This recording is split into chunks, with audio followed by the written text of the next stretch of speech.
Shalom saudara-saudara yang dikasih oleh Tuhan. Perenungan firman Tuhan pada hari ini terambil dari Kolose pasal yang keempat ayat 7 hingga 18. Saya beri tema bersedia dan tetap setia. Perikop ini merupakan bagian akhir dari surat Paulus kepada jemaat di Kolose. Di dalam perikop ini Paulus menyampaikan salam dari berbagai orang yang ikut terlibat di dalam pelayanannya. Mulai dari Titikus, Onesimus, Aristarkus, Markus, dan masih banyak nama-nama yang lain saudara. Paulus menyampaikan pesan dan salam dari orang-orang tersebut agar jemaat di Kolose tahu bahwa ada orang-orang yang berjuang demi pekabaran Injil Kristus. Saudara, di sini kita bertemu dengan pribadi-pribadi di belakang layar, yaitu orang-orang yang namanya jarang kita ingat atau sebutkan, tetapi mereka memiliki kontribusi yang besar bagi pelayanan Paulus. Bapak Ibu saudara dikasih oleh Tuhan, apakah yang mendorong Paulus dan juga rekan-rekannya rela untuk melayani walau mereka harus berhadapan dengan banyak tantangan dan penderitaan? Di dalam refleksi pribadi, saya berpikir bahwa apa yang mendorong Paulus serta rekan-rekan sepelayanannya dan juga setiap orang percaya untuk memberi diri dalam pelayanan adalah mereka menyadari akan kebesaran, kasih dan kemurahan Allah dalam kehidupan mereka. Saudara-saudara, ketika kasih dan kemurahan Allah yang menakjubkan telah menyentuh hati kita dan mengubahkan seluruh hidup kita dari manusia berdosa menjadi manusia baru, maka dari dalam diri kita akan timbul suatu dorongan yang kuat, kerinduan yang dalam untuk membalas cinta kasih Tuhan yang besar itu dengan melayani Dia. Saudara, apa yang mendorong saudara dan saya untuk melayani? Entah sebagai pengurus, guru sekolah minggu, anggota KUR, pelayan di ibadah atau persekutuan, majelis, dan pelayanan-pelayanan lainnya. Karena dipaksa oleh pengurus lamakah? Karena ingin coba-coba? Karena tidak ada pekerjaan?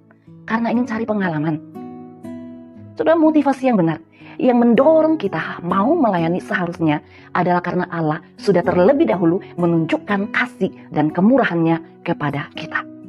Karena Allah sudah terlebih dahulu mengasihi kita, maka kita rindu membalas kasihnya itu dengan melayani Dia.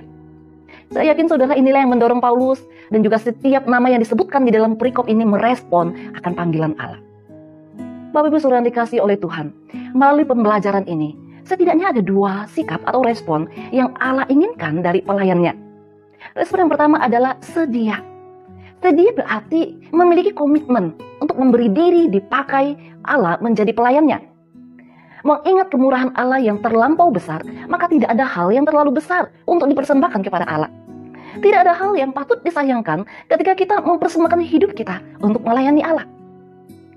Saudara, Allah tidak memanggil orang untuk melayani Dia karena ia pandai, berpengetahuan banyak, berbakat, kaya, punya kedudukan dan status.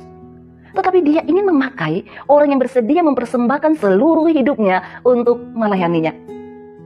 Saudara, inilah yang Allah rindukan. Ia rindu ada orang-orang percaya yang bersedia dipakai olehnya, orang-orang percaya yang mau mempersembahkan totalitas hidupnya untuk dipakai bagi kemuliaannya. Tetapi saudara, respon pertama ini saja tidaklah cukup. Banyak orang Kristen yang mau melayani, namun seringkali berhenti hanya sampai respon pertama ini saja. Tetapi sedikit sekali yang bertahan sampai pada respon kedua.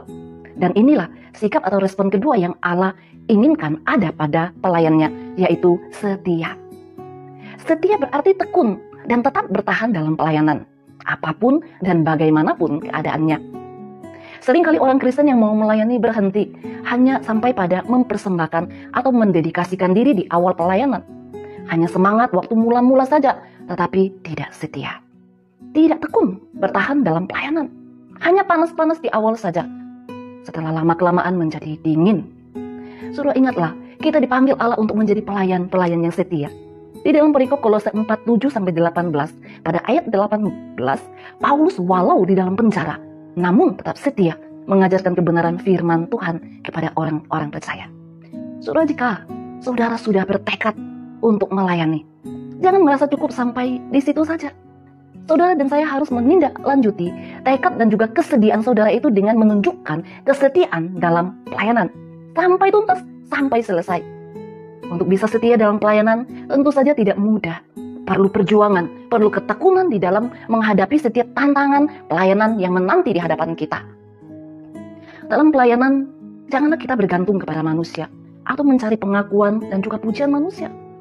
Janganlah kita dipusingkan oleh orang-orang yang sulit. Tapi saudara, marilah kita memandang kepada Allah. Dia adalah Allah yang setia. Dia yang memanggil engkau dan saya untuk menjadi pelayannya. Dia juga yang akan memampukan kita untuk setia melayaninya.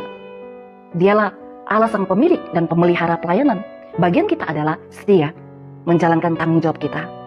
Mari teladani Paulus dan juga rekan-rekannya yang tidak henti-hentinya berjuang untuk memberitakan Kristus kepada lebih banyak orang.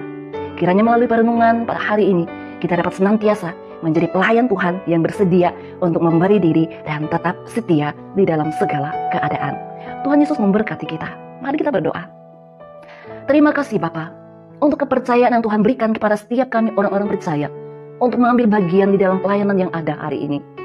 Tuhan memampukan setiap kami, Tuhan memimpin kami agar kami boleh memberi yang terbaik. Di dalam nama Tuhan Yesus kami berdoa. Amin.